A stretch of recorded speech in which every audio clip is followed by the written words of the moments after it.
Knock knock, who's there? Opportunity mga kapiksi. Okay, so kumakatok ang pintuan ng oportunidad sa'yo, go for it, lalo na kung feeling mo legit and authentic naman yung mga opportunities. Syempre guys, kayo dapat yung gumawa ng pagsasaliksik o pag-aaral dun sa mga opportunities na dumadating sa'yo. Okay, kasi yung mga opportunities, maganda na may mga opportunities na pumapasok kasi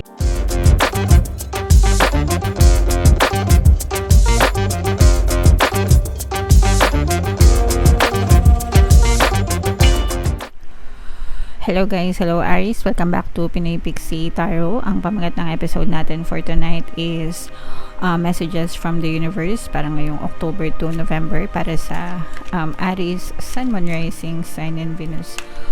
Kung ano na lang yung message na makaresonate sa inyo guys, take that message.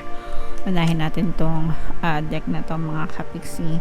Moving forward, get ready for a positive change. So, move forward tayo guys, no? Matutong mag-let go sa nakaraan and salubungin natin yung mga positibong pagbabago na pwede nating ma-experience sa ating buhay.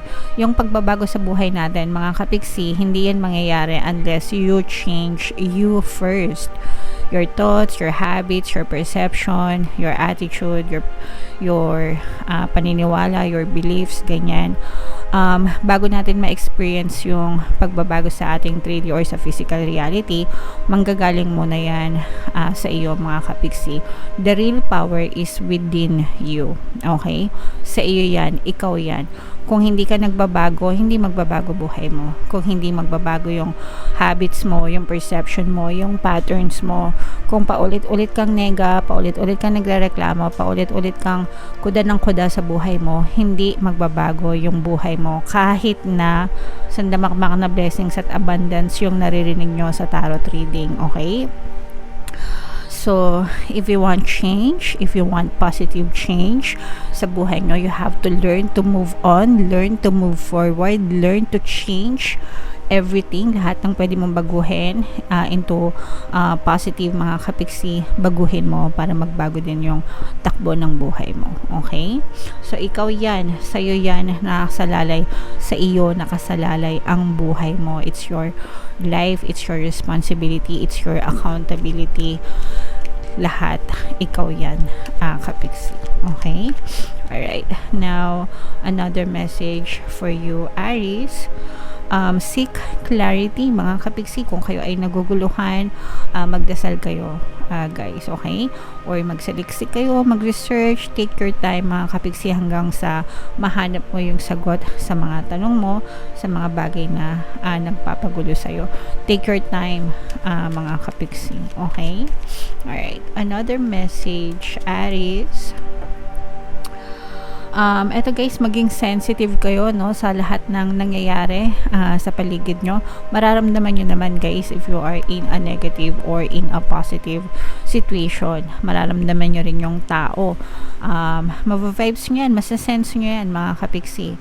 Yung mga mga tao, bagay, sitwasyon sa paligid nyo, kung positive yung dala nyan or negative mga kapiksi. So, syempre, pag negative, by all means, iwasan nyo na, no, yung mga toxic, mga stress, mga walang kakwenta-kwenta.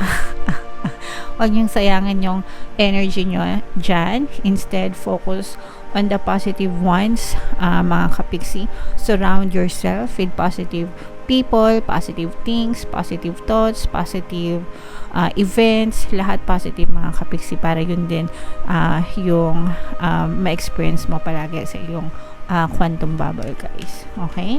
Alright. So, another message for you, Aries.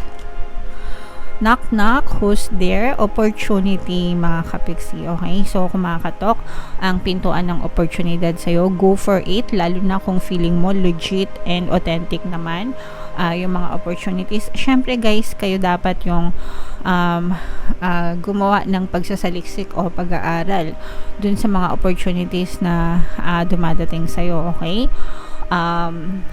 Kasi yung mga opportunities, maganda na may mga opportunities na pumapasok kasi ibig sabihin very receptive kayo, 'di ba? Ibig sabihin ng receptive, ready to receive sa pagtanggap ng mga blessings, mga opportunities. Pero sa panahon kasi ngayon, guys, no, paulit-ulit tayo dito, yung mga opportunities sinasabayan din ng mga opportunista, mga scammers, mandoloko. Kaya mag-ingat din kayo, mga kapiksi. Okay? Alright. Palaging sabayan ng pag-iingat lahat ng bagay. And then we have competition, guys, no? Kailangan lakas ng loob, mga kapiksi. Competition is part of our society. Mga kapiksi, hindi pa tayo pinapanganak, may competition na sa bahay natin, sa loob ng bahay may competition, sa labas ng bahay may ganun din, 'di ba? So imagine niyo, 'di ba, nung mga bata pa tayo sa eskwelahan, 'di ba? Pag alam mo yung sagot, mag-uunahan kayo ng mga kaklase mo, magtaas ng kamay, ma'am, sir, para matawag ka, 'di ba? That's competition. Okay? So as long as i-focus mo sa sarili mo, yung energy mo, yung attention mo, become a better version of yourself, okay yan, mga kapiksi. Okay? Pero wag na wag kayong manghihila ng ibang tao pababa, mga kapiksi. Meron akong nakikita sa panahon ngayon, no?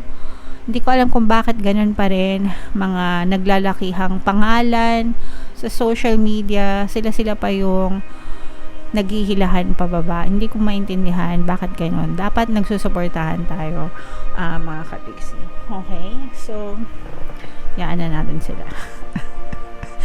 So, focus on yourself, guys, no? Wag na wag kayong manghihila ng ibang tao pababa. Kung ano man yung kanilang kinahinatnan sa buhay nila, deserve nila yon kasi effort nila yon. So wag kayong mainggit, instead mag-focus kayo sa sarili nyo, effortan nyo yung sarili nyo, mga kapiksi. And then yung last message, guys, intuition, trust your intuition, mga kapiksi. Makinig kayo sa intuition nyo. Magdasal una, guys, no? Kasi pag nagdadasal kayo, ginagabayan kayo ng inyong mga gabay sa pamamagitan ng inyong intuition, and hindi kayo maliligaw ng landas, mga kapiksi. Alright? Okay. Comment down below, guys, if feeling nyo naka-resonate kayo dyan. Bunot pa tayo ng isa dito, mga kapiksi. Habang sinashuffle ko to, panoorin nyo muna yung video natin regarding sa ating paano mag-manifest ng abundance video course. Kapiksi, sawa ka na ba sa mga struggles at hirap sa buhay mo? Masipag ka ba at masikap sa buhay ngunit hindi ka pa rin umaasenso? Ilang beses ka na bang nag-attempt ng negosyo at nag-invest pero palagi ka pa rin nalulugi? Sa pagkakataon na ito ay maaaring may subconscious beliefs ka na nagiging balakid sa iyong pag-unlad at pagyaman. Introducing, paano mag-manifest ng abundance video course. Dito ay matututunan mo ma-overcome ang mga balakid mo para tuluyan ka ng umunlad, umasenso, sumagana, maging matagumpay, successful at maswerte sa iyong kabuhayan, pera, trabaho, negosyo sa lapi at kaperahan ng bonggang-bongga.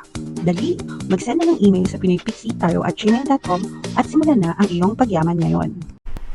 Alright, so sa lahat ng gusto mag-avail ng course, guys, meron tayong freebie ngayong October. Magbibigay tayo ng free 3-in-1 pampaswerte sa subliminal, sa pampaswerte sa buhay, sa pera, at sa love life, worth 1,500 yung freebie na yan, guys. Kaya mag-avail na kayo. And meron din tayong bagong course, mga kapiksi, paano mawala ang third party at magkaroon ng harmonious na relationship para mawala yung mga kabit ng jowa nyo. 20% discount naman yan until October 31, kaya mag-avail na kayo, mga kapiksi. Grabe, napakaganda ng message nyo, guys. What you give will come back, no? Sa Tagalog, guys, basurang itinapon mo, babalik din sa'yo, diba? Bahagi pa ngayon ng commercial dati, mga kapiksi. Basurang tinapon mo, babalik din sa'yo. The same with blessings. Blessings na itinapon mo, babalik din sa'yo, mga kapiksi. It's the law of cause and effect, guys, no? It's the law of karma, cause and effect. What comes around, goes around, mga kapiksi. So, make sure na palagi, good intentions tayo para good karma yung palaging babalik sa atin, mga kapiksi. Okay? So, basahin natin to, guys. When in doubt, give. Let them have it. Surrender, make peace. When there's no doubt. Give, let them have it. surrender, make peace. Okay? So, ibigay nyo lang, mga kapiksi. Okay? Um, Kaya nga, 'di ba, mas mabuti na yung ikaw yung magbigay kaysa ikaw yung bigyan, 'di ba? Kasi pag ikaw yung nagbibigay, ibig sabihin ikaw yung nakakaluwag-luwag, blessed ka, pinagpapala ka, meron ka. Kasi may ibibigay ka, 'di ba? Kasi dun sa ikaw yung bibigyan ka kasi wala ka, 'di ba? Ikaw yung binibigyan, ikaw yung tinutulungan kasi wala ka. So, syempre, mas gusto na natin yung tayo yung nagbibigay kasi nga tayo yung nakakaluwag-luwag, mga kapiksi, okay? And ipagdasal din natin syempre yung mga taong binibigyan natin para umangat-angat din yung buhay nila, and tell them to do the same, mga kapiksi, na kumbaga help them under the condition na kapag sila naman yung nakaluwag-luwag, tumulong din sila sa ibang tao na pwede nilang matulungan. Kahit hindi na kayo, at least makatulong din sila sa ibang tao. Kung lahat lang sana, 'di ba, ganito yung ginagawa, edi everybody happy tayo, mga kapiksi. Meron din kasing ibang tao, no, na abusado, parang namihasa na sila na lang yung tinutulungan, hindi na nagsumikap sa buhay. So sometimes nakaka-disappoint, pero again, it's their life. Your life is yours. So okay, so comment down below, guys, if feeling nyo naka-resonate kayo dyan.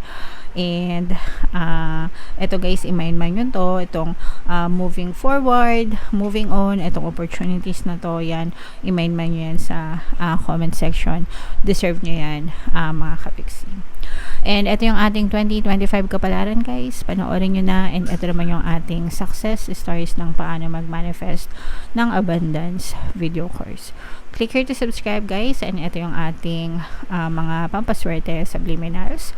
Thank you for liking, sharing, and subscribing. See you again next time. I love you all, guys. Have a nice day. Bye-bye.